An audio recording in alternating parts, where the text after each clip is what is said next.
Hello दोस्तों, नमस्कार।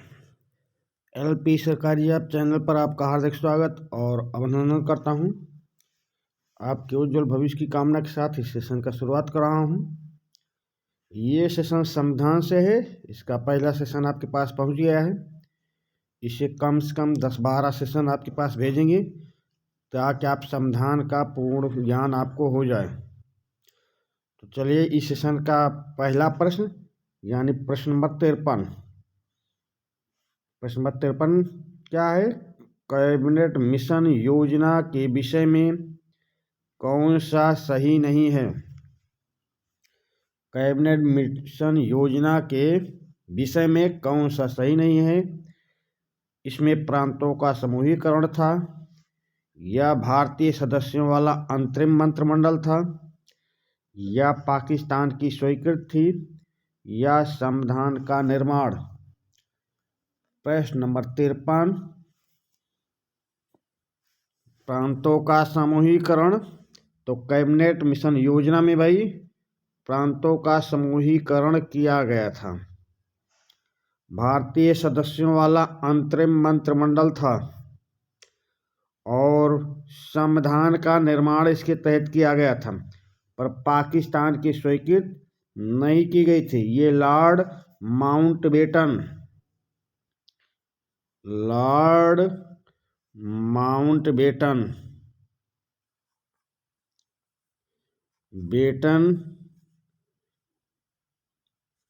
की प्रस्तुति में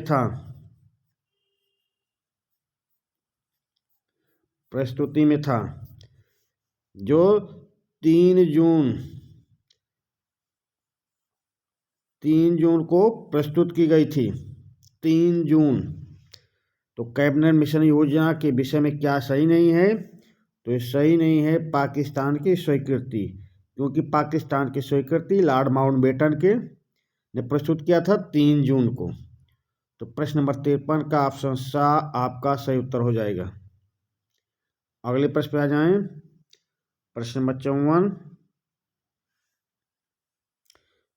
भारत का संविधान लागू होने तक स्वतंत्रता के पश्चात इसका शासन किसके अंतर्गत चलाया गया? स्वतंत्रता मिल गई, उसके बाद में कुछ दिन बाद संविधान लागू हुआ, उस बीच में भारत का शासन किसके अंतर्गत चलाया गया, ये पूछा जा रहा है। प्रश्न को फिर से, भारत का संविधान लागू होने तक स्वतंत्रता के पश्चात इसका शासन किसके अंतर्गत चलाया गया? तो ये प्रश्न आपको घुमा रहा है। केवल ये है कि स्वतंत्रता पहले मिल गई है, संविधान बाद में बना तब लागू हुआ, उस बीच में शासन किसके तहत चलाया गया। चलिए ऑप्शन देखते हैं। भारतीय नेताओं के परामर्श से कानून बनाकर, या इंग्लैंड के संविधान के अनुसार, या 1935 के भारत सरकार अधिनियम के अनुसार, या माउंटबेटन के परामर्श से। प्रश्न नंबर 54 का उत्तर देने का प्रयास करें। भारत का संविधान लागू होने तक स्वतंत्रता के पश्चात इसका शासन किसके अंतर्गत चलाया गया? तो ये चलाया गया था 1935 के भारत सरकार अधिनियम के अनुसार, क्योंकि स्वतंत्रता मिल गई है 1947 में। 15 अगस्त 1947 को स्वतंत्रता मिलती है और संविधान लागू होता है 26 जनवरी 1950 को। तो ये 2.5 सालों में शासन जो चला है इसके अनुसार चला है 1935 के भारत सरकार अधिनियम के अनुसार। तो प्रश्न नंबर 54 का ऑप्शन सा आपका सही उत्तर होगा। अगले प्रश्न पे आ जाएं। प्रश्न नंबर 55, कौन सुमेल नहीं है? कौन सुमेल नहीं है? तो इधर मार्ले मिंटो सुधार, सांप्रदायिक प्रतिनिधित्व, ये तो भाई सुमेलित है। 1909 में मार्ले मिंटो सुधार आया था, इसने सांप्रदायिक प्रतिनिधित्व दिया था, ये सही है।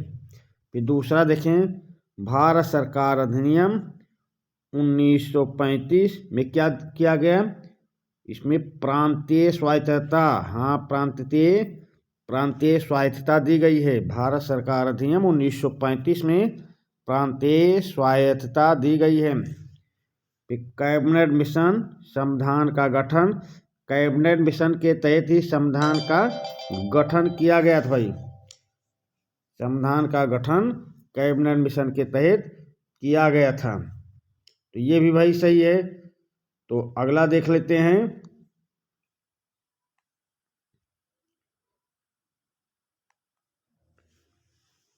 अगला है साइमन कमीशन भारत विभाजन। साइमन कमीशन भारत विभाजन, तो भाई भारत का विभाजन साइमन कमीशन के तहत नहीं हुआ है। भारत का विभाजन साइमन कमीशन के तहत नहीं, ये माउंटबेटन के तहत हुआ है। माउंटबेटन के तहत हुआ है भारत का विभाजन। भारत का विभाजन माउंटबेटन के तहत हुआ है। यहाँ लिखा है साइमन कमीशन, तो ये ऑप्शन गलत हो जाएगा। तो प्रश्न नंबर 55 का ऑप्शन द आपका सही उत्तर होगा। चलिए भाई अगले प्रश्न पे चलते हैं। अगला प्रश्न है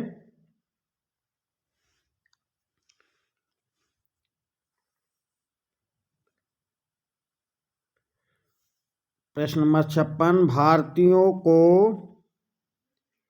1947 में सार्वभौम सत्ता सौंपने की योजना किस नाम से जानी जाती है? भारतीयों को सार्वभौम सत्ता सौंपने की योजना किस नाम से जानी जाती है? डूरंड योजना नाम से, या वेवल योजना नाम से, या माउंटबेटन योजना नाम से, या कैबिनेट मिशन योजना नाम से?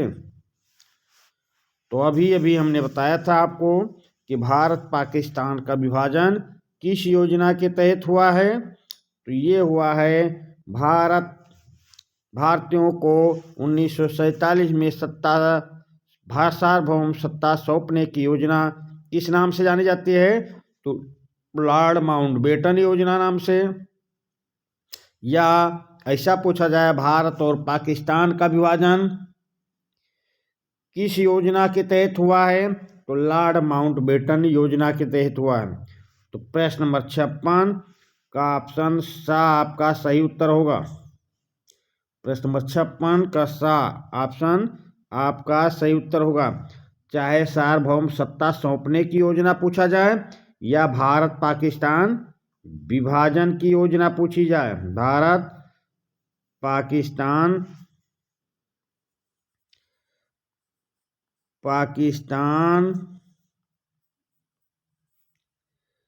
विभाजन की योजना पूछी जाए, दोनों लॉर्ड माउंटबेटन के तहत हुआ है, लॉर्ड माउंटबेटन के द्वारा किया गया है। तो प्रश्न नंबर 56 का ऑप्शन सा आपका सही उत्तर होगा। अगले प्रश्न पे आ जाएं। प्रश्न नंबर 57,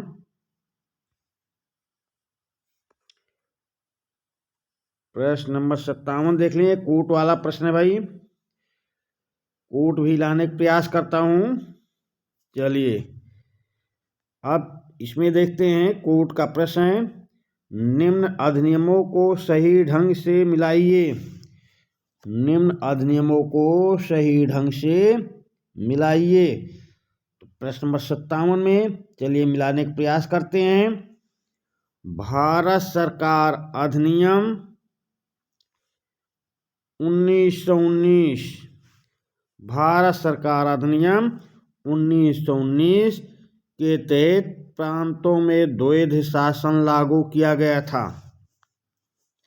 फिर भारत सरकार अधिनियम 1935, अभी बताया इसके पहले प्रश्न में कि भारत सरकार अधिनियम 1935 के तहत प्रांतीय स्वायत्तता दी गई थी? अब भारत सरकार अधिनियम 1905, पहले के प्रश्नों में बताया हूँ, सांप्रदायिक निर्वाचन दिया गया था। और भारतीय परिषद अधिनियम 1861 के तहत विभागीय प्रणाली का प्रारंभ हुआ था। तो इस प्रकार ये आप स्क्रीनशॉट ले सकते हैं, या मिल गया है। 1 का 3, 1 में 3 ला, 1 में ला। चलिए भाई, ये पहले ही दूसरे मिल गया। कोई भी कूट का प्रश्न लाना हो तो जो आपको परफेक्ट सही याद हो उसको पहले मिलाइए। 1 या 2 मिलाएंगे तो आपको जो नहीं याद है वो भी संभावना है कि सही ही निकले। तो आपको जो पहले कन्फर्म हो वैसी का मिलान करना रहेगा। आपको उसको मिलाइए, 1 को मिलाइए, देखिए मिलता है तो ठीक है, नहीं दूसरे को मिलाइए, उससे मिलता है तो ठीक है, तब तीसरे पे जाइए। बस आप 1 2 और हद हो जाएगी 3, नहीं तो 2 ही पे ये कूट वाले प्रश्न आपके सही हो जाएंगे। तो आप स्क्रीनशॉट ले लीजिए। जैसे यहाँ पे मैं 1 में ला, सब में रा है, या है, बा में 1 में ला है, तो बा ऑप्शन आपका सही उत्तर हो जाएगा। चलिए अगले प्रश्न पे आ जाते हैं। प्रश्न नंबर 58। गवर्नर जनरल की कार्यकारिणी में नियुक्त प्रथम भारतीय सदस्य कौन थे? गवर्नर जनरल की कार्यकारिणी में नियुक्त प्रथम भारतीय सदस्य कौन थे? जवाहरलाल नेहरू थे, या महात्मा गांधी, या गोपाल कृष्ण गोखले, या सत्येंद्र नारायण सिन्हा थे? गवर्नर जनरल की कार्यकारिणी में नियुक्त प्रथम भारतीय सदस्य कौन थे? जवाहरलाल नेहरू, महात्मा गांधी, गोपाल कृष्ण गोखले, या सत्येंद्र नारायण सिन्हा? तो चलिए भाई उत्तर देने का प्रयास करें और सेशन को अपने दोस्तों के बीच शेयर कर दें। ये पॉलिटी से संबंधित कोई भी प्रश्न, कोई भी जानकारी जो आप जानना चाहते हैं कमेंट के माध्यम से पूछ सकते हैं। इस चैनल पर पॉलिटी का संपूर्ण ज्ञान आपको दिया जाता है। संपूर्ण क्लासें इस चैनल पर पॉलिटी से संबंधित दी जाती हैं। तो आप अपने दोस्तों के भी शेयर कर दें, और जो पहली बार विजिट कर रहे हो सब्सक्राइब कर लें, और लाइक भी करते चलिए। कमेंट के माध्यम से कोई प्रश्न, कोई जानकारी करना चाहें तो आप पूछ सकते हैं, जानकारी प्राप्त कर सकते हैं। तो गवर्नर जनरल की कार्यकारिणी में नियुक्त प्रथम भारतीय सदस्य कौन थे? तो सत्येंद्र नारायण सिन्हा थे। सत्येंद्र नारायण सिन्हा। प्रश्न नंबर 58 का ऑप्शन द आपका सही उत्तर हो जाएगा। अगले प्रश्न पे आ जाएं। प्रश्न नंबर 59। 1935 के अधिनियम की क्या विशेषता थी? 1935 के अधिनियम की क्या विशेषता थी? तो प्रांतीय स्वायत्तता। हाँ, प्रांतीय स्वायत्तता दी गई थी 1935 के अधिनियम में। केंद्र में द्वैध शासन की स्थापना, हाँ लागू किया गया था। केंद्र में द्वैध शासन की स्थापना 1935 के अधिनियम के तहत लागू किया गया था। भारत परिषद का अंत, इसके पहले सेशन में आपको बताया था भारत परिषद का अंत कब किया गया, तो 1935 के अधिनियम के द्वारा। तो ये भी सही है। 1935 के अधिनियम में की विशेषता है प्रांतीय स्वायत्तता, केंद्र में द्वैध शासन की स्थापना, भारत परिषद का अंत। तो जब ये सही सभी सही हैं तो आपका उत्तर क्या सही होगा? Option the. प्रश्न नंबर 59 का ऑप्शन द सही उत्तर होगा। चलिए अगले प्रश्न पे आते हैं। प्रश्न नंबर 60। अंग्रेजों ने क्रिस प्रस्ताव को भारत में किस उद्देश्य से भेजा था? अंग्रेजों ने क्रिस प्रस्ताव को भारत में किस उद्देश्य से भेजा था? मुसलमानों को संतुष्ट करने के लिए, या कांग्रेस में फूट डालने के लिए, या इंग्लैंड के युद्ध प्रयत्नों में भारतीयों का सहयोग प्राप्त करने हेतु, या ब्रिटिश संसद में विरोधी दलों को शांत करने के लिए? अंग्रेजों ने क्रिप्स प्रस्ताव को, क्रिप्स मिशन को, पहले तो ये समझ लें कब आया है ये? 1942 में आया था। क्रिप्स प्रस्ताव 1942 में आया है। क्रिप्स प्रस्ताव 1942 में भारत आया था। अब प्रश्न है, अंग्रेजों ने क्रिप्स मिशन को भारत में किस उद्देश्य से भेजा था? तो क्रिप्स मिशन का उद्देश्य था इंग्लैंड के युद्ध प्रयत्नों में भारतीयों का सहयोग प्राप्त करने हेतु। इंग्लैंड के युद्ध प्रयत्नों में भारतीयों का सहयोग प्राप्त करने हेतु अंग्रेजों ने क्रिप्स मिशन को भारत भेजा था। प्रश्न नंबर 60 का ऑप्शन सा आपका सही उत्तर होगा। अगले प्रश्न पे आ जाएं। प्रश्न नंबर 61, वेवल योजना को किस वर्ष रखा गया? वेवल योजना को किस वर्ष रखा गया? 1945 में, 1944 में, 1943 में, 1942 में? वेवल योजना को किस वर्ष रखा गया? चलिए भाई, ऐसे प्रश्न पर बहुतों बार चर्चा हो चुकी है, आपको जानकारी होगी, नहीं है तो हम बताते हैं। वेवल योजना को 1945 में वेवल योजना की गई। प्रश्न नंबर 61 का ऑप्शन आपका सही उत्तर होगा 1945। वेवल योजना लॉर्ड वेवल से संबंधित है। लॉर्ड वेवल ने ही इसी योजना के तहत शिमला सम्मेलन बुलाया था। शिमला सम्मेलन, शिमला सम्मेलन लॉर्ड वेवल द्वारा बुलाया गया था, शिमला सम्मेलन। तो प्रश्न नंबर 61 का ऑप्शन आ आपका सही उत्तर होगा। प्रश्न नंबर 62,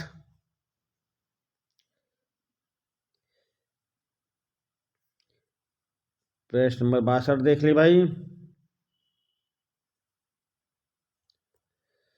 क्रिप्स योजना से मुस्लिम लीग के संतुष्ट नहीं होने का कारण क्या था?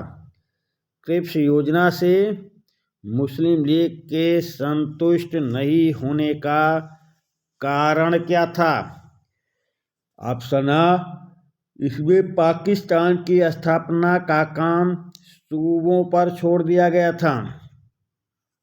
इसमें पाकिस्तान की स्थापना का काम सूबों पर छोड़ दिया गया था। बात सही है, सूबों पर छोड़ दिया गया था पाकिस्तान की स्थापना का काम। इससे संतुष्ट नहीं हुई मुस्लिम लीग। दूसरा ऑप्शन बा, लीग केवल एक संविधान सभा को अपने हितों के विरुद्ध समझती थी। मुस्लिम लीग केवल एक ही संविधान सभा को अपने हितों के विरुद्ध समझती थी, इसलिए संतुष्ट नहीं हुई। लीग संविधान के लिए बनाई गई निर्वाचन पद्धति के भी विरुद्ध थी। तो उत्तर आपका क्या सही होगा? Option the. प्रश्न नंबर 62 का ऑप्शन द आपका सही उत्तर होगा। अगले प्रश्न पे आ जाएं। प्रश्न नंबर 63, भारत एवं पाकिस्तान के रूप में विभाजन के प्रस्ताव को किस योजना में रखे गए थे? भारत एवं पाकिस्तान के रूप में विभाजन के प्रस्ताव किस योजना में रखे गए थे? कैबिनेट मिशन योजना में। नहीं भाई, इसके द्वारा संविधान का निर्माण हुआ है। संविधान का निर्माण हुआ है। किस प्रस्ताव 1942 में आया है? देश 1945 में आज़ाद हुआ है। बेवल योजना 1945 में आई है। और भारत देश आज़ाद हुआ 1947 में। भारत और पाकिस्तान का विभाजन 1947 में हुआ है। तो आप समझिए, कैबिनेट मिशन योजना में संविधान का निर्माण किया गया। किस प्रस्ताव में 1942 में ये आया। बेवल योजना 1945 में आई। और भारत पाकिस्तान विभाजन 1947 में हुआ। तो प्रस्ताव किस योजना में रखा गया है? तो ये रखा गया है लॉर्ड माउंटबेटन योजना में। प्रश्न नंबर 63 का ऑप्शन द आपका सही उत्तर होगा। अगले प्रश्न पे आ जाएं। प्रश्न नंबर 64, भारत में विभागीय प्रणाली का प्रारंभ किस अधिनियम द्वारा किया गया? अभी पहले के प्रश्नों में, कूट वाले प्रश्न में, जो आपका कूट वाला प्रश्न आया था, उसमें विभागीय प्रणाली के बारे में आपको बताया था। तो चलिए भाई, अब ऑप्शन देखते हैं। 1858 के अधिनियम द्वारा, या 1861 के अधिनियम द्वारा, या 1909 के अधिनियम द्वारा, या 1919 के अधिनियम द्वारा। तो भारत में विभागीय प्रणाली का प्रारंभ किस अधिनियम द्वारा किया गया है? उत्तर बताने का प्रयास करें भाई। तो भारत में विभागीय प्रणाली का प्रारंभ किया गया था 1861 के अधिनियम द्वारा। प्रश्न नंबर 64 का ऑप्शन बा आपका सही उत्तर होगा। अगले प्रश्न पे आ जाएं। भारतीय स्वतंत्रता अधिनियम 1947 में किस योजना के प्रस्तावों को शामिल किया गया? भारतीय स्वतंत्रता अधिनियम 1947 में किस योजना के प्रस्तावों को शामिल किया गया? ये बेवल योजना थी, या क्रिस प्रस्ताव था, या लॉर्ड माउंटबेटन योजना थी, या साइमन कमीशन के प्रस्ताव में? प्रश्न नंबर 65 का उत्तर देने का प्रयास करें। भारतीय स्वतंत्रता अधिनियम 1947 में किस योजना के प्रस्तावों को शामिल किया गया था भाई? तो किसमें शामिल किया, किस योजना को शामिल किया गया था? तो माउंटबेटन योजना को। प्रश्न नंबर 65 का ऑप्शन सा आपका सही उत्तर होगा। अगले प्रश्न पे आ जाएं। शिमला सम्मेलन का आयोजन कब किया गया था? शिमला सम्मेलन का आयोजन कब किया गया था? तो ये जो सेशन पढ़ रहे हैं, आप इनको बार बार देखेंगे तो संविधान से संबंधित कोई भी प्रश्न परीक्षा हाल में आपसे बच नहीं पाएगा। और एक दूसरे से प्रत्येक प्रश्न जुड़े हुए हैं। तो ये समझ लीजिए कि आप बार बार देखेंगे तो आपको पूर्ण ज्ञान हो जाएगा। आप इस टॉपिक पे कोई भी प्रश्न गलत करके नहीं आएंगे। तो शिमला सम्मेलन का आयोजन कब किया गया? 1942 में किया गया, 1943 में किया गया, 1945 में किया गया, 1946 में। तो अभी अभी हमने बताया था लॉर्ड बेवल कब आए थे? 1945 में। और लॉर्ड बेवल ही शिमला सम्मेलन का आयोजन कर रहे हैं। तो प्रश्न नंबर 66 का उत्तर क्या सही हो जाएगा? 1945। शिमला सम्मेलन का आयोजन कब किया गया? 1945 में किया गया। प्रश्न नंबर 66 का ऑप्शन सा आपका सही उत्तर होगा। प्रश्न नंबर 67, मैं इंग्लैंड नरेश का प्रथम मंत्री इसलिए नहीं बना हूं कि ब्रिटिश साम्राज्य को दिवालिया कर दूं। ब्रिटेन किसी नए देश को अपने कब्जे में करने का लालच नहीं करता, परंतु साथ ही साथ जो उसका है उसे छोड़ना भी नहीं चाहता। यह कथन किसका है? प्रश्न को फिर से समझ लें। मैं इंग्लैंड नरेश का प्रथम मंत्री इसलिए नहीं बना हूं कि ब्रिटिश साम्राज्य को दिवालिया कर दूं। ब्रिटेन किसी नए देश को अपने कब्जे में करने का लालच नहीं करता, परंतु साथ ही साथ जो उसका है उसे छोड़ना भी नहीं चाहता। यह कथन किसका है भाई? चैम्बरलिन का, या चर्चिल का, या एटली का, या चेम्सफोर्ड का?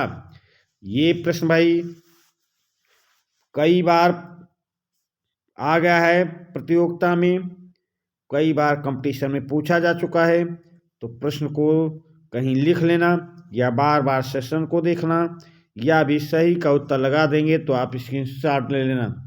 तो प्रश्न नंबर 67 का उत्तर देने का प्रयास करें भाई।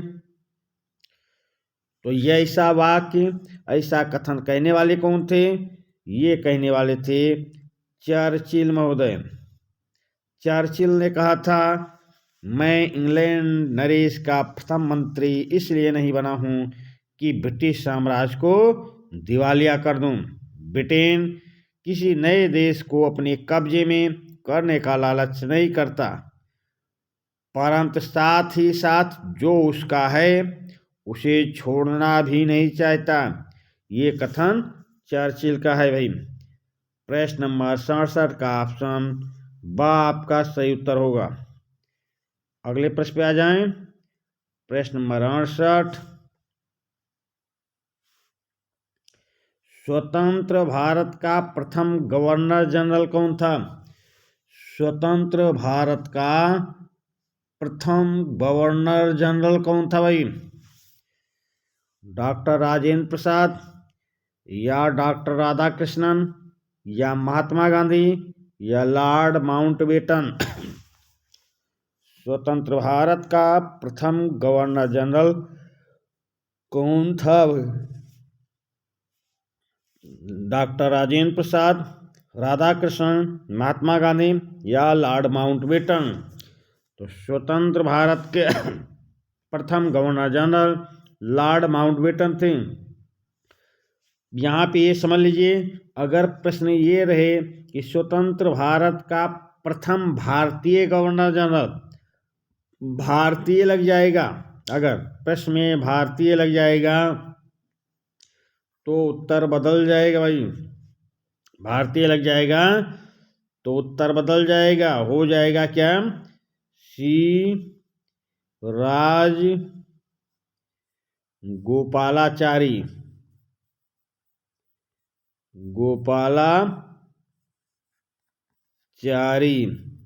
भारतीय लग जाएगा तो, और प्रश्न सीधा ऐसा रहेगा कि स्वतंत्र भारत का प्रथम गवर्नर जनरल कौन था? तो लॉर्ड माउंटबेटन। तो प्रश्न के अकॉर्डिंग आपका उत्तर ऑप्शन द सही है। चलिए अगले प्रश्न पे आते हैं। प्रश्न नंबर 69,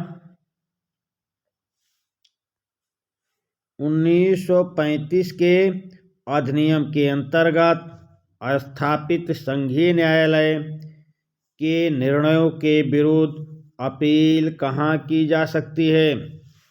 1935 के अधिनियम के अंतर्गत स्थापित संघीय न्यायालय के निर्णयों के विरुद्ध अपील कहाँ की जा सकती है?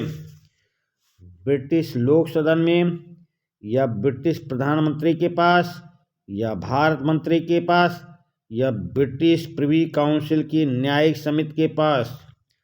प्रश्न नंबर 69 का उत्तर देने का प्रयास करें। 1935 के अधिनियम के अंतर्गत स्थापित संघीय न्यायालय के निर्णयों के विरुद्ध अपील कहाँ की जा सकती है? तो ये अपील की जाएगी ब्रिटिश प्रिवी काउंसिल की न्यायिक समिति के पास। प्रश्न नंबर 69 का ऑप्शन द आपका सही उत्तर हो जाएगा। अगले प्रश्न पे आ जाएं। प्रश्न नंबर 70, 1935 के अधिनियम के अंतर्गत गवर्नर जनरल की कार्यकारिणी परिषद के सदस्यों की नियुक्ति किसके द्वारा की जाती थी?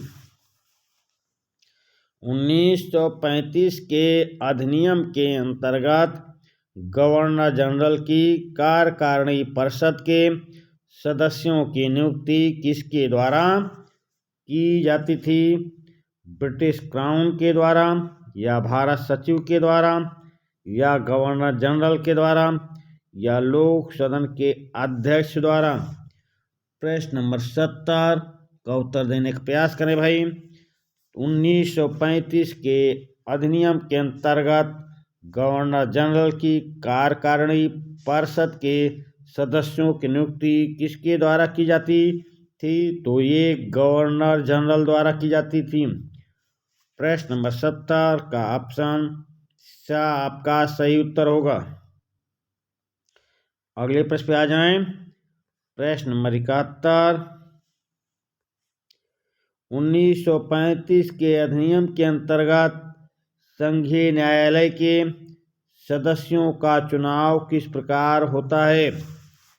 1935 के अधिनियम के अंतर्गत संघीय व्यवस्थापिका के सदस्यों का चुनाव किस प्रकार होता था? तो भाई ऑप्शन देखते हैं। संघीय सभा का निर्वाचन अप्रत्यक्ष तथा राज्य परिषद का चुनाव प्रत्यक्ष रखा गया था। फिर आगे देखते हैं।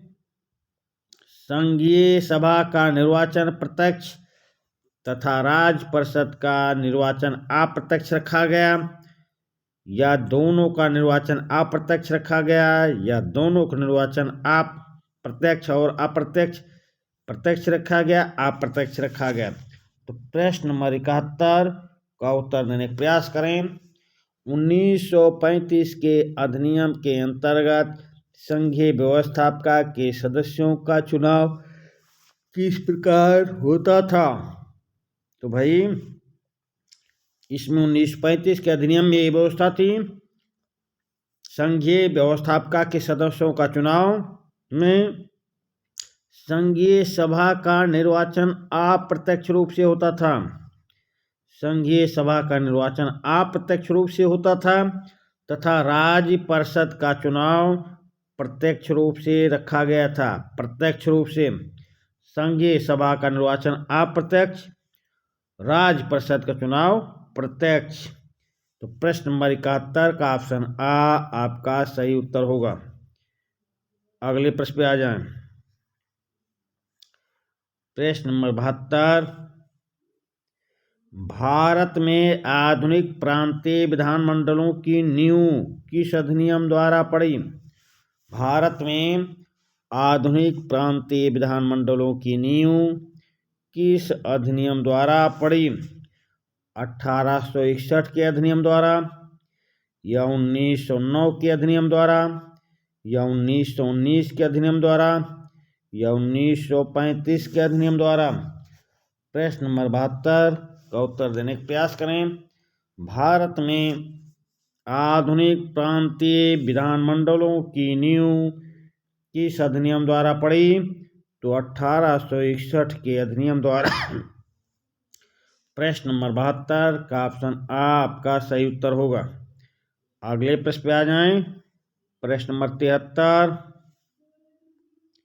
1919 के अधिनियम के अंतर्गत प्रांतीय विषयों में से निम्न में से कौन सा हस्तांतरित विषय था? 1919 के अधिनियम के अंतर्गत प्रांतीय विषयों में से निम्न में से कौन सा हस्तांतरित विषय था? ये वित्त हस्तांतरित विषय था, या न्याय था, या कृषि, या पुलिस। प्रश्न नंबर 73 का उत्तर देने का प्रयास करें भाई। 1919 के अधिनियम के अंतर्गत प्रांतीय विषयों में से निम्न में से हस्तांतरित विषय कौन था? तो ये कृषि थी भाई, हस्तांतरित विषय। प्रश्न नंबर 73 का ऑप्शन सा आपका सही उत्तर हो जाएगा। अगले प्रश्न पे आ जाएं। कैबिनेट मिशन ने कितने सदस्यों वाली संविधान सभा के गठन का सुझाव दिया था? कैबिनेट मिशन ने कितने सदस्यों वाली संविधान सभा के गठन का सुझाव दिया था? 289 या 389 या 360 या 296? तो प्रश्न नंबर 74 का उत्तर देने का प्रयास करें भाई। कैबिनेट मिशन ने कितने सदस्यों वाली संविधान सभा के गठन का सुझाव दिया था? तो ये 389 सदस्यों का चुनाव हो, 300 सदस्यों वाली संविधान सभा के गठन का सुझाव दिया था कैबिनेट मिशन ने। प्रश्न नंबर 74 का ऑप्शन बा आपका सही उत्तर हो जाएगा। प्रश्न नंबर 75, कैबिनेट मिशन ने अंतरिम सरकार के लिए कितने सदस्यों का सुझाव दिया था? कैबिनेट मिशन ने अंतरिम सरकार के लिए कितने सदस्यों का सुझाव दिया था? 11 सदस्य या 12 सदस्य या 13 सदस्य या 14 सदस्य? तो प्रश्न नंबर 75 का उत्तर देने का प्रयास करें। कैबिनेट मिशन ने अंतरिम सरकार के लिए कितने सदस्यों का सुझाव दिया था? तो ये सुझाव दिए थे 14 सदस्यों का भाई, 14 सदस्यों का कैबिनेट मिशन ने अंतरिम सरकार के लिए सुझाव दिया था। प्रश्न नंबर 75 का ऑप्शन दा आपका सही उत्तर होगा। अगले प्रश्न पे आ जाएं। कैबिनेट मिशन योजना के अंतर्गत भारत में निर्मित अंतरिम सरकार में निम्न में से कौन सदस्य नहीं था? कैबिनेट मिशन योजना के अंतर्गत भारत में निर्मित अंतरिम सरकार में निम्न में से कौन सा सदस्य नहीं था? तो जवाहरलाल नेहरू थे भाई, सरदार पटेल थे, डॉक्टर राजेंद्र प्रसाद भी थे, महात्मा गांधी नहीं थे। अंतरिम सरकार में महात्मा गांधी शामिल नहीं हुए थे और यही पूछा जा रहा नहीं था। तो प्रश्न नंबर 76 का ऑप्शन कौन सा सही होगा? ऑप्शन द कैबिनेट मिशन योजना के अंतर्गत भारत में निर्मित अंतरिम सरकार में महात्मा गांधी शामिल नहीं थे। चलिए अगले प्रश्न पे आ जाएं। प्रश्न नंबर 76 का ऑप्शन द आपका सही उत्तर है। अगले प्रश्न पे आते हैं। प्रश्न नंबर 77, निम्नलिखित में से कौन सा जोड़ा सही है? निम्नलिखित में से कौन सा जोड़ा सही है? तो द्वैध शासन 1935, प्रांतीय स्वायत्तता 1919, ये उल्टा लिखा गया है, ये ऐसा होना चाहिए। संघीय न्यायालय 1935, ये 1935 में है। ये द्वैध शासन है, इसमें द्वैध शासन। और ये प्रांतीय स्वायत्तता 1935 में दी गई है, प्रांतीय स्वायत्तता है, प्रांतीय स्वायत्तता। तो आपसे पूछ रहा जोड़ा सही, तो कैबिनेट मिशन 1946 में आया था भाई, ये तीनों गलत हैं। कैबिनेट मिशन 1946 में आया था। तो आपसे पूछा जा रहा कौन सा जोड़ा सही है? तो ये जोड़ा ऑप्शन द कैबिनेट मिशन 1946 में आया, ऑप्शन द आपका सही उत्तर होगा। अगले प्रश्न पे आ जाएं। प्रश्न नंबर 78, ब्रिटिश शासन द्वारा किस भारतीय शासन अधिनियम द्वारा राष्ट्रीय एकता को गंभीर आघात पहुंचाया गया? ब्रिटिश शासन द्वारा किस भारतीय अधिनियम द्वारा राष्ट्रीय एकता को गंभीर आघात पहुंचाया गया? 1909 में या 1919 में या 1935 में या उपरोक्त में से कोई नहीं। प्रश्न नंबर 78 का उत्तर दे भाई। ब्रिटिश शासन द्वारा किस भारतीय शासन अधिनियम द्वारा राष्ट्रीय एकता को गंभीर आघात पहुंचाया गया? तो ये मार्ले मिंटो सुधार अधिनियम 1909 में राष्ट्रीय एकता को गंभीर आघात पहुंचाया गया। इसमें सांप्रदायिक निर्वाचन प्रणाली, सांप्रदायिक निर्वाचन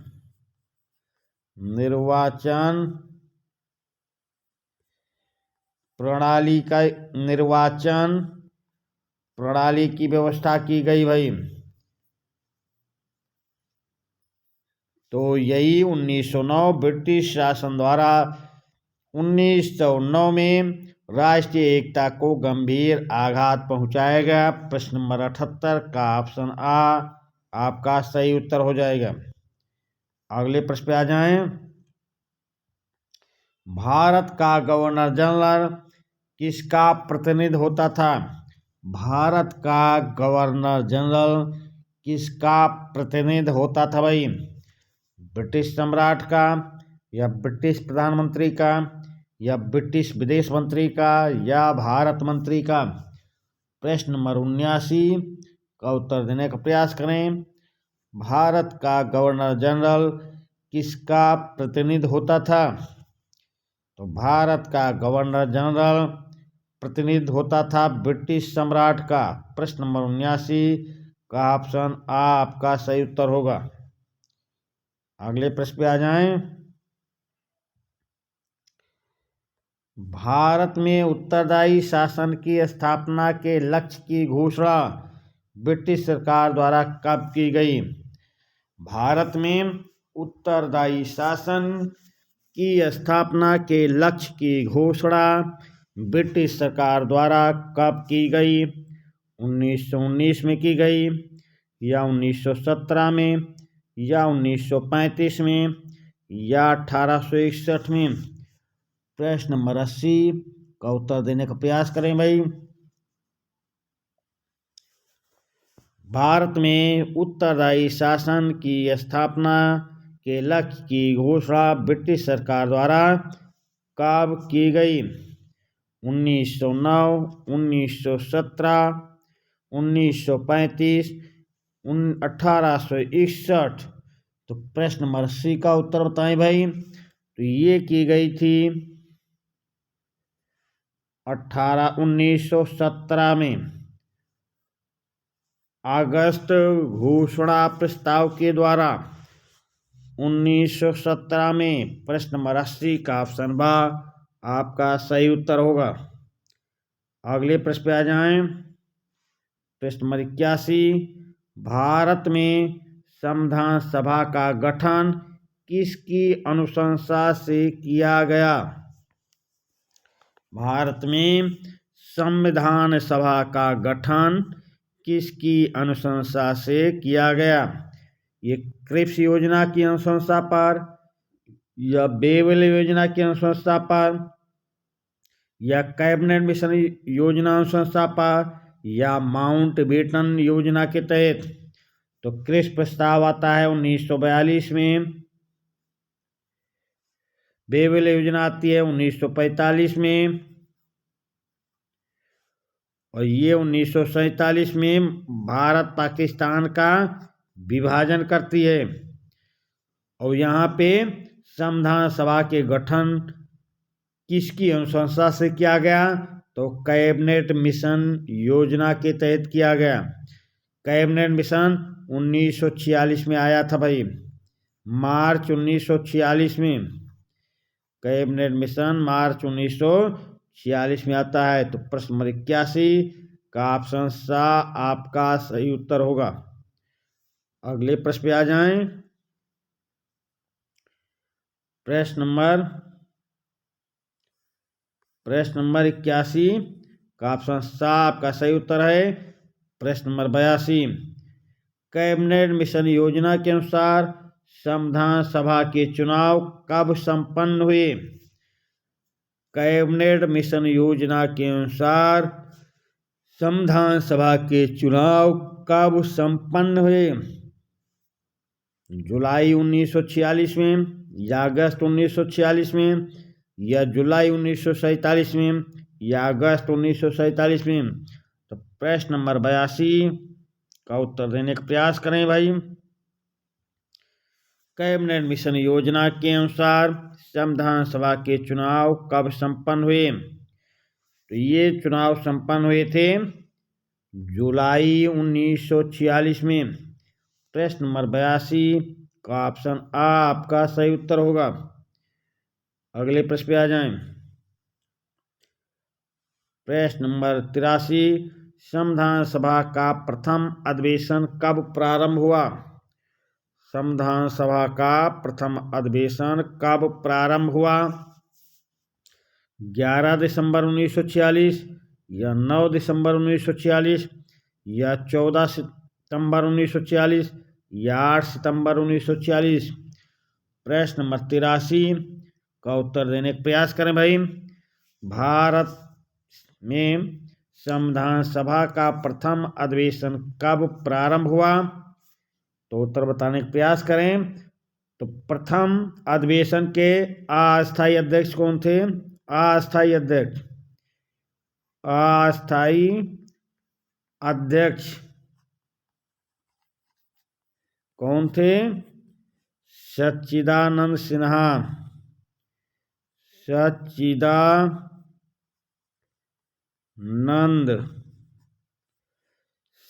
थे। सच्चिदानंद सिन्हा थे। और पहला अधिवेशन कब प्रारंभ हुआ? तो 9 दिसंबर 1946 को। 9 दिसंबर 1946 को संविधान सभा का प्रथम अधिवेशन कब प्रारंभ हुआ? 9 दिसंबर 1946 को। इसके प्रथम अध्यक्ष चुने गए अस्थायी अध्यक्ष थे ये सच्चिदानंद सिन्हा। तो चलिए भाई, प्रश्न नंबर 83 का ऑप्शन बा आपका सही उत्तर होगा। अगले प्रश्न पे आते हैं। संविधान सभा के अस्थायी अध्यक्ष पद पर किसको निर्वाचित किया गया? अभी अभी हमने आपको बताया, पहली बैठक संविधान सभा की पहली बैठक हुई 9 दिसंबर 1946 को। उसमें अस्थायी अध्यक्ष तो चुना नहीं जा सका, अस्थायी अध्यक्ष चुना गया। किसको? सच्चिदानंद सिन्हा को। क्यों चुना गया? उम्र में सबसे ज़्यादा थे। अब आपसे प्रश्न है, संविधान सभा के अस्थायी अध्यक्ष पद पर किसको निर्वाचित किया गया? तो डॉक्टर राजेंद्र प्रसाद को, या डॉक्टर राधाकृष्णन को, या जवाहरलाल नेहरू को, या डॉक्टर भीमराव अंबेडकर को? तो संविधान सभा के अस्थायी अध्यक्ष कौन चुने गए भाई? डॉक्टर राजेंद्र प्रसाद। प्रश्न नंबर 84 का ऑप्शन आ आपका सही उत्तर है। अगले प्रश्न पे आ जाएं। प्रश्न नंबर 85 संविधान सभा की प्रथम बैठक की अध्यक्षता किसने की थी? अभी अभी हमने आपको बताया संविधान सभा की प्रथम बैठक कब हो रही? 9 दिसंबर 1946 को। 9 दिसंबर 1946 को संविधान सभा की पहली बैठक हो रही है। फिर आपको बताया था इसमें अध्यक्ष कौन चुने गए थे? अस्थायी अध्यक्ष। अस्थायी अध्यक्ष थे वो। अस्थायी अध्यक्ष कौन थे? सच्चिदानंद सिन्हा थे। तो संविधान सभा की प्रथम बैठक की अध्यक्षता किसने की? तो ये सच्चिदानंद सिन्हा ने की। डॉक्टर राजेंद्र प्रसाद अस्थायी अध्यक्ष थे। अस्थायी अध्यक्ष के एम मुंशी प्रारूप समिति में शामिल थे। प्रारूप समिति के सदस्य थे भीमराव अंबेडकर, ये प्रारूप समिति के अध्यक्ष थे। प्रारूप समिति के अध्यक्ष थे। तो अब आप समझिए संविधान सभा की प्रथम बैठक की अध्यक्षता किसने की? तो डॉक्टर सच्चिदानंद सिन्हा ने की। प्रश्न नंबर 85 का ऑप्शन द आपका सही उत्तर हो जाएगा। प्रश्न नंबर 86 मुस्लिम लीग ने कितनी संविधान सभा की मांग की थी? मुस्लिम लीग ने कितनी संविधान सभा की मांग की थी भाई? 1 संविधान सभा या 2 संविधान सभा या 3 संविधान सभा या 4 संविधान सभा? मुस्लिम लीग ने कितनी संविधान सभा की मांग की थी? तो ये संविधान सभा 2 की मांग की थी भाई। प्रश्न नंबर 86 का ऑप्शन बा आपका सही उत्तर होगा। प्रश्न नंबर 87 संविधान सभा के सदस्यों का निर्वाचन किस आधार पर किया गया था? संविधान सभा के सदस्यों का निर्वाचन किस आधार पर किया गया था? ये जनता द्वारा प्रत्यक्ष निर्वाचन के आधार पर, या जनता द्वारा अप्रत्यक्ष निर्वाचन के आधार पर, या सम्राट के मनोनयन के आधार पर, या उपयुक्त में से कोई नहीं? तो संविधान सभा के सदस्यों का निर्वाचन किस आधार पर किया गया? तो ये जनता द्वारा अप्रत्यक्ष निर्वाचन के आधार पर संविधान सभा के सदस्यों का निर्वाचन जनता द्वारा अप्रत्यक्ष निर्वाचन के आधार पर किया गया। प्रश्न नंबर 87 का ऑप्शन बा आपका सही उत्तर होगा। अगले प्रश्न पे आ जाएं।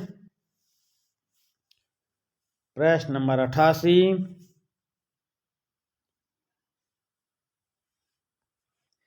संविधान सभा का संवैधानिक सलाहकार किसे नियुक्त किया गया? संविधान सभा का संवैधानिक सलाहकार किसे नियुक्त किया गया? तो डॉक्टर भीमराव अंबेडकर जी को। नहीं भाई, ये प्रारूप समिति में थे। ये प्रारूप समिति में थे, प्रारूप समिति के अध्यक्ष थे। फिर दूसरा केटी शाह को, ये भी नहीं भाई।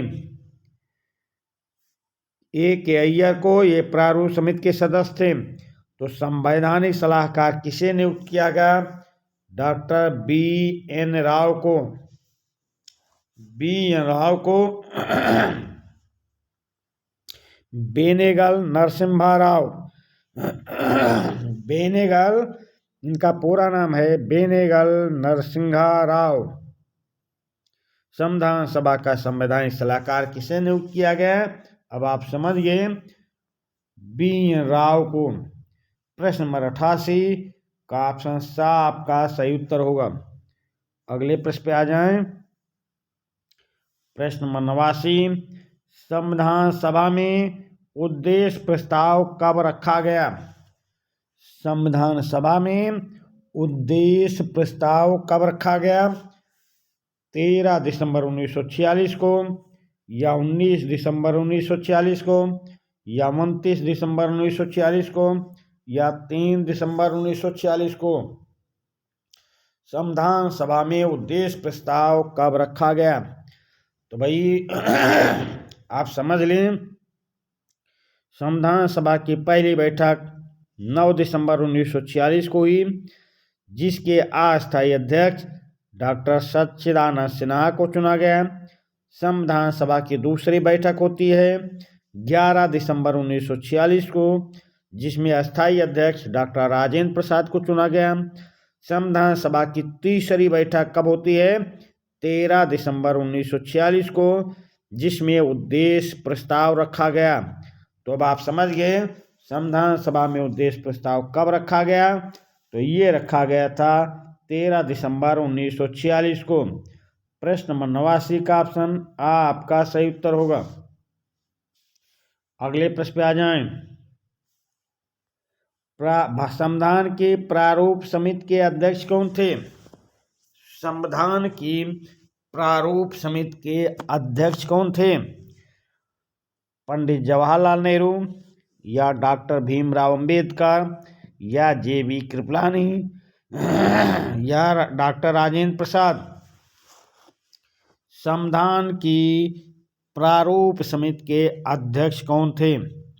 जवाहरलाल नेहरू, भीमराव अंबेडकर, जे.बी. कृपलानी या डॉक्टर राजेंद्र प्रसाद। तो प्रारूप समिति के अध्यक्ष थे डॉक्टर भीमराव अंबेडकर, B.R. अंबेडकर। प्रश्न नंबर 90 का ऑप्शन बा आपका सही उत्तर होगा। अगले प्रश्न पे आ जाएं। प्रश्न नंबर 91 राष्ट्रीय ध्वज को संविधान सभा ने कब स्वीकार किया। राष्ट्रीय ध्वज को संविधान सभा ने कब स्वीकार किया। 24 नवंबर 1949 या 15 अगस्त 1947 या 22 जुलाई 1947 या 26 जनवरी 1950। तो राष्ट्रीय ध्वज को संविधान सभा ने कब स्वीकार किया। तो 26 नवंबर 1949 को हमारा संविधान स्वीकार किया गया। 15 अगस्त 1947 को हमारा देश आज़ाद हुआ। 26 जनवरी 1950 को हमारा संविधान लागू हुआ। आपसे पूछा जा रहा राष्ट्रीय ध्वज को संविधान सभा ने कब स्वीकार किया। तो ये स्वीकार किए थे 22 जुलाई 1947 को। राष्ट्रीय ध्वज को संविधान सभा ने 22 जुलाई 1947 को स्वीकार किया। प्रश्न नंबर 91 का ऑप्शन सा आपका सही उत्तर होगा। अगले प्रश्न पे आ जाएं। संविधान निर्मात्री सभा में झंडा समिति के अध्यक्ष कौन थे। संविधान निर्मात्री सभा में झंडा समिति के अध्यक्ष कौन थे। के.एम. मुंशी थे या जे.बी. कृपलानी थे या डॉक्टर भीमराव अंबेडकर थे या जवाहरलाल नेहरू। संविधान निर्मात्री सभा में झंडा समिति के अध्यक्ष कौन थे। प्रश्न नंबर 92 का उत्तर देने का प्रयास करें भाई। तो संविधान निर्मात्री सभा में झंडा समिति के अध्यक्ष जे.बी. कृपलानी थे। प्रश्न नंबर 92 का ऑप्शन बा आपका सही उत्तर होगा। प्रश्न नंबर 93 संविधान सभा में किस देशी रियासत के प्रतिनिधि सम्मिलित नहीं हुए। संविधान सभा में किस देशी रियासत के प्रतिनिधि सम्मिलित नहीं हुए। हैदराबाद के या जूनागढ़ के या मैसूर के या कश्मीर के प्रतिनिधि। प्रश्न नंबर 93 का उत्तर देने का प्रयास करें। संविधान सभा में किस देशी रियासत के प्रतिनिधि सम्मिलित नहीं हुए हैं। हैदराबाद, जूनागढ़, मैसूर या कश्मीर। तो ये हैदराबाद के प्रतिनिधि संविधान सभा में सम्मिलित नहीं हुए। प्रश्न नंबर 93 का ऑप्शन आ आपका सही उत्तर होगा। अगले प्रश्न पे आ जाएं। प्रश्न नंबर 94 संविधान सभा में उद्देश्य प्रस्ताव किसने प्रस्तावित किया। संविधान सभा में उद्देश्य प्रस्ताव किसने प्रस्तावित किया, किसने रखा भाई। प्रश्न नंबर 94 ये सच्चिदानंद सिन्हा ने प्रस्तावित किया या महात्मा गांधी ने या जवाहरलाल नेहरू ने या भीमराव अंबेडकर ने? संविधान सभा में उद्देश्य प्रस्ताव किसने प्रस्तावित किया? प्रश्न नंबर 94 का उत्तर बताने का प्रयास करें भाई। संविधान सभा में उद्देश्य प्रस्ताव किसने प्रस्तावित किया? तो ये प्रस्तावित किए थे जवाहरलाल नेहरू। कब प्रस्तावित किए थे? 13 दिसंबर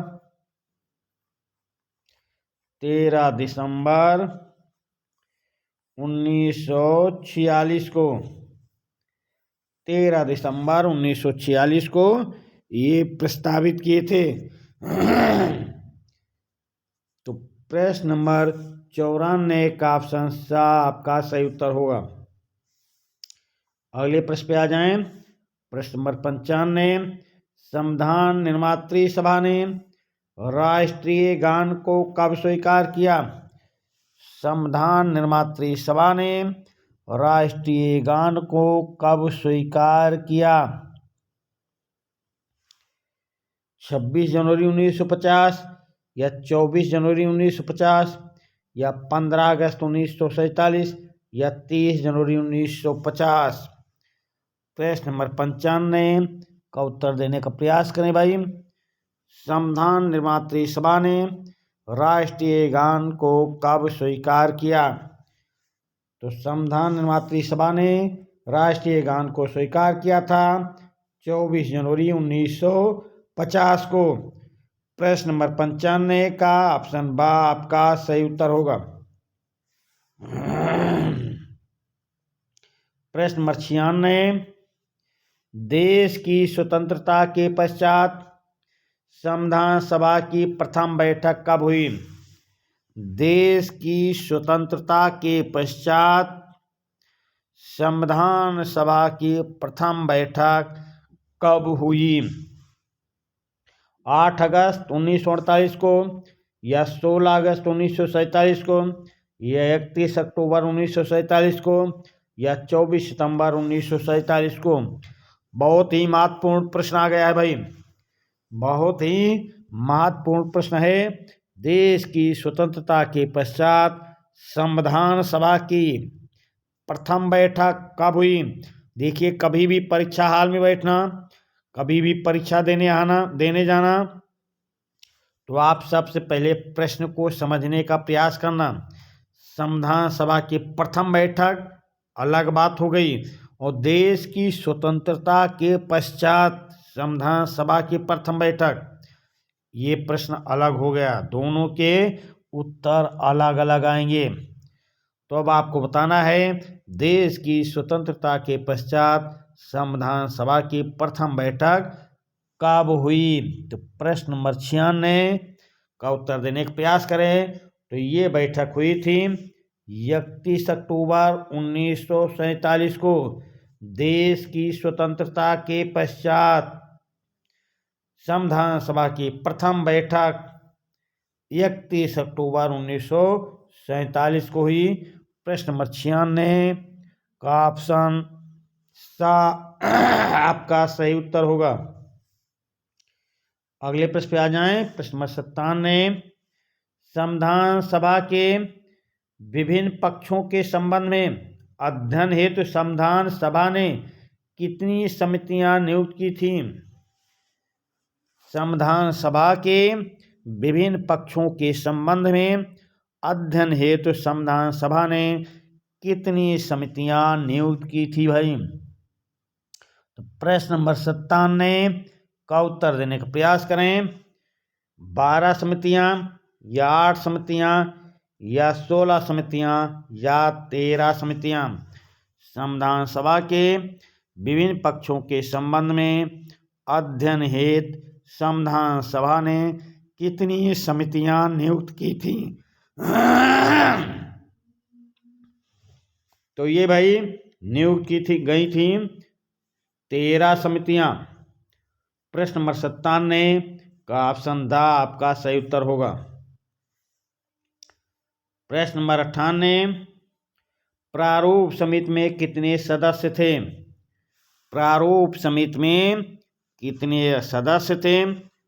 5 सदस्य, या 7 सदस्य या 9 सदस्य या 11 सदस्य। तो प्रारूप समिति में कितने सदस्य थे भाई? प्रारूप समिति में 7 सदस्य थे। प्रश्न नंबर 98 का ऑप्शन बा आपका सही उत्तर होगा। अगले प्रश्न पे आ जाएं। प्रश्न नंबर 99, संविधान सभा द्वारा संविधान को किस दिन स्वीकृति प्राप्त की गई? प्रश्न नंबर 99 का उत्तर दें भाई। संविधान सभा द्वारा संविधान को किस दिन स्वीकृति प्रदान की गई? 15 अगस्त 1947 को, या 15 अगस्त 1948 को, या 26 नवंबर 1949 को, या 26 जनवरी 1950 को। तो प्रश्न नंबर 99 का उत्तर देने का प्रयास करें भाई। संविधान सभा द्वारा संविधान को किस दिन स्वीकृति प्रदान की गई? तो ये स्वीकृति प्रदान की गई थी 26 नवंबर 1949 को। संविधान सभा द्वारा संविधान को 26 नवंबर 1949 को स्वीकृति प्रदान की गई। प्रश्न नंबर 99 का ऑप्शन सा आपका सही उत्तर होगा। चलिए अगले प्रश्न पे आते हैं। प्रश्न नंबर 100। प्रश्न नंबर 100 देखते हैं। हाँ, तो प्रश्न नंबर 100 पे आ जाइए। भारत की संविधान सभा में निम्न में से किस दल को प्रतिनिधित्व प्राप्त नहीं था? भारत की संविधान सभा में निम्न में से किस दल को प्रतिनिधित्व प्राप्त नहीं था?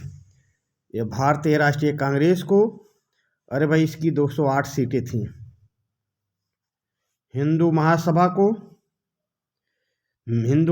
को प्राप्त नहीं था। साम्यवादी दल को प्राप्त था। अनुसूचित जाति संघ को प्राप्त था। यहाँ पूछा जा रहा, भारत की संविधान सभा में किस दल को प्रतिनिधित्व प्राप्त नहीं था? तो हिंदू महासभा को। भारत की संविधान सभा में हिंदू महासभा को प्रतिनिधित्व प्राप्त नहीं था। प्रश्न नंबर 100 का ऑप्शन बा आपका सही उत्तर होगा। अगले प्रश्न पे आ जाएं। प्रश्न नंबर 101, संविधान सभा द्वारा पारित संविधान में कुल कितने अनुच्छेद और अनुसूचियां थीं? संविधान सभा द्वारा पारित संविधान में कुल कितने अनुच्छेद और अनुसूचियां थीं? 370 अनुच्छेद 5 अनुसूचियां, गलत। 390 अनुच्छेद 7 अनुसूचियां, गलत। 395 अनुच्छेद 8 अनुसूचियां, यही सही है भाई। 399 अनुच्छेद 9 अनुसूचियां, ये भी गलत है। संविधान सभा द्वारा पारित संविधान में कुल अनुच्छेद 395 और कुल अनुसूचियां 8 अनुसूचियां थीं। तो प्रश्न नंबर 101 का ऑप्शन सा आपका सही उत्तर हो जाएगा। अभी वर्तमान में 12 अनुसूचियां हैं भाई। वर्तमान में 12 अनुसूचियां हैं। चलिए अगले प्रश्न पे आते हैं। प्रश्न नंबर 102, वर्तमान में भारतीय संविधान में गणना की दृष्टि से कुल कितने अनुच्छेद और अनुसूचियां हैं? वर्तमान में भारतीय संविधान में गणना की दृष्टि से कुल कितने अनुच्छेद और अनुसूचियां हैं? प्रश्न नंबर 102 का उत्तर देने का प्रयास करें भाई। तो गणना की दृष्टि से अगर पूछा जाएगा तो ये परिवर्तित होती रहती भाई, ये परिवर्तित होती रहती हैं, क्योंकि जब भी संविधान में संशोधन होगा तो कुछ अनुसूचियां या अनुच्छेद जुड़ेंगे। तो मेन रूप से अब यहाँ गणना की दृष्टि से पूछा जा रहा है, तो अभी मूल संविधान में तो 395 अनुच्छेद थे, पर अभी वर्तमान में करीब 500 से ऊपर अनुच्छेद हैं। समझिए, मूल दृष्टि से 395, गणना के दृष्टि से 500 के ऊपर हैं और अनुसूचियां 12 हैं गणना के दृष्टि से, और ये मूल में भी जो जोड़ी गई वो मूल में रखी गई हैं। पर फिर भी आपसे पूछा जाएगा मूल संविधान में, तब 8 अनुसूचियां बताएंगे। अभी 12 अनुसूचियां हैं। तो इस प्रकार आपका उत्तर प्रश्न के अकॉर्डिंग द ऑप्शन सही उत्तर होगा। पर गणना के दृष्टि से अभी 500 के ऊपर अनुच्छेद हैं और 12 अनुसूचियां हैं। प्रश्न नंबर 102 का ऑप्शन द प्रश्न के अकॉर्डिंग सही उत्तर होगा। चलिए अगले प्रश्न पे आ जाएं। प्रश्न नंबर 103, भारतीय संविधान पूर्ण रूप से किस दिन लागू हुआ? भारतीय संविधान पूर्ण रूप से किस दिन लागू हुआ? चलिए भाई उत्तर बताने का प्रयास करें। 15 अगस्त 1947 को, या 16 अगस्त 1948 को, या 26 जनवरी 1947 को, या 26 जनवरी 1950 को। भारतीय संविधान पूर्ण रूप से किस दिन लागू हुआ? प्रश्न नंबर 103 का उत्तर बताने का प्रयास करें भाई। तो भारतीय संविधान पूर्ण रूप से लागू हुआ 26 जनवरी 1950 को। प्रश्न नंबर 103 का ऑप्शन द आपका सही उत्तर होगा। अगले प्रश्न पे आ जाएं। प्रश्न नंबर 104, संविधान सभा के सदस्यों का निर्वाचन किसके द्वारा किया गया? संविधान सभा के सदस्यों का निर्वाचन किसके द्वारा किया गया? जनता द्वारा, या प्रांतीय विधानसभाओं द्वारा, या संघीय व्यवस्थापिका द्वारा, या देशी रियासतों के प्रतिनिधियों द्वारा? निर्वाचन की बात पूछ रही भाई। संविधान सभा के सदस्यों का निर्वाचन किसके द्वारा किया गया? तो चलिए भाई उत्तर बताने का प्रयास करें। संविधान सभा के सदस्यों का निर्वाचन किसके द्वारा किया गया? तो प्रांतीय विधानसभाओं द्वारा किया गया। प्रश्न नंबर 104 का ऑप्शन बा आपका सही उत्तर होगा। अगले प्रश्न पे आ जाएं। प्रश्न नंबर 105, संविधान के कुछ अनुच्छेद 26 जनवरी 1950 से पहले ही लागू कर दिए गए थे। वे कब लागू हुए थे? संविधान के कुछ अनुच्छेद 26 जनवरी 1950 से पहले ही लागू कर दिए गए थे। वह कब लागू किए गए? 26 अक्टूबर 1949, या 26 नवंबर 1949, या 26 दिसंबर 1949, या 24 दिसंबर 1949 को। भारत में संविधान के कुछ अनुच्छेद 26 जनवरी 1950 से पहले ही लागू कर दिए गए थे। वे कब लागू किए गए थे? प्रश्न नंबर 105 का उत्तर बताने का प्रयास करें भाई। तो ये कुछ अनुच्छेद लागू कर दिए गए थे, करीब 15 अनुच्छेद, 26 नवंबर 1949 को। प्रश्न नंबर 105 का ऑप्शन बा आपका सही उत्तर होगा। अगले प्रश्न पे आ जाएं। संपूर्ण संविधान के निर्माण में कुल कितना समय लगा? संपूर्ण संविधान के निर्माण में कुल कितना समय लगा? 2 वर्ष 11 मास 18 दिन, या 1 वर्ष 11 मास 18 दिन, या 3 वर्ष 11 मास 18 दिन, या केवल 11 मास 18 दिन? तो प्रश्न नंबर 106 का उत्तर बताने का प्रयास करें। संपूर्ण संविधान के निर्माण में कुल समय लगा है 2 वर्ष 11 मास 18 दिन। प्रश्न नंबर 106 का ऑप्शन आ आपका सही उत्तर होगा। अगले प्रश्न पे आ जाएं। प्रश्न नंबर 107, संविधान सभा का भारतीय गणराज्य की संसद के रूप में आविर्भाव कब हुआ? अंतरकालीन, यानी कि अंतरिम संविधान संविधान सभा का भारतीय गणराज्य की अंतरिम संसद के रूप में आविर्भाव कब हुआ भाई? अंतरिम संसद की बात पूछ रहा है, तो 26 जनवरी 1949 को, या 26 जनवरी 1950 को, या 15 अगस्त 1947 को, या 24 अक्टूबर 1948 को। अंतरिम सरकार के बारे में पूछा जा रहा। संविधान सभा का भारतीय गणराज्य की अंतरकालीन संसद के रूप में आविर्भाव कब हुआ? प्रश्न नंबर 107 का उत्तर देने का प्रयास करें भाई। संविधान का भारतीय गणराज्य की अंतरकालीन संसद मतलब अपनी संसद का आविर्भाव कब हुआ? जो हमारे भारत में वर्तमान में है, ब्रिटेन के अधीन नहीं, अपनी भारत की अंतरकालीन संसद, अपनी भारत की अंतरिम संसद, वो ब्रिटेन से मुक्त संसद।